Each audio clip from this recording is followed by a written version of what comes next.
Evelynn. Agony's embrace. Within the dark seams of Runeterra, the demon Evelynn searches for her next victim. She lures in prey with the voluptuous facade of a human female, but once a person succumbs to her charms, Evelynn's true form is unleashed. She then subjects her victim to unspeakable torment, gratifying herself with their pain. To the demon, these liaisons are innocent flings. To the rest of Runeterra, they are ghoulish tales of lust gone awry and horrific reminders of the cost of wanton desire.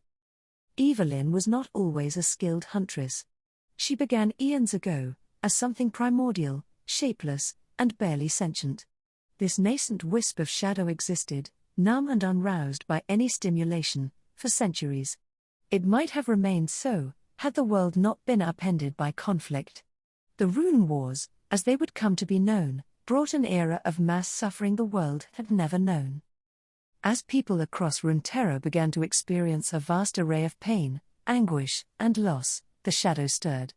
The nothingness it had known for so long had been replaced by the manic vibrations of an agonized world.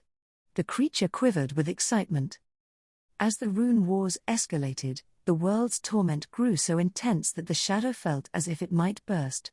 It drank in all of Runeterra's pain, which it experienced as boundless pleasure. The sensation nourished the creature, and over time, it transformed into something more. It became a demon, a ravenous spiritual parasite that fed on the basest of human emotions.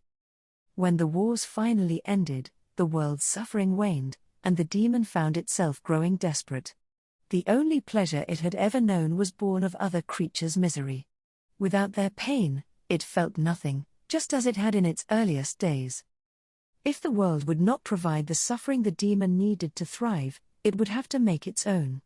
It needed to inflict pain on other beings so that it could experience that elation again. At first, catching prey was a challenge for the demon.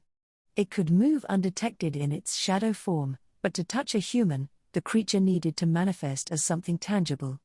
It made several attempts to fashion a physical body from its shadow flesh, but each result was more monstrous than the last, scaring off her prey.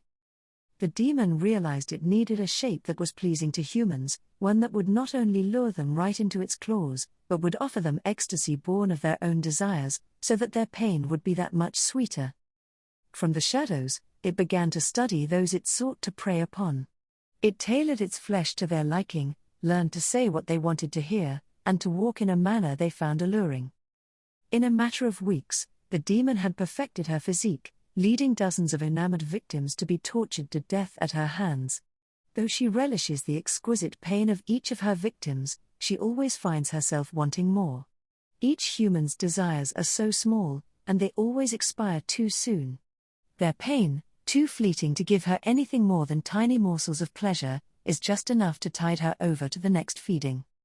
She yearns for the day she can plunge the world into utter chaos, and she can return to an existence of pure, rapturous ecstasy.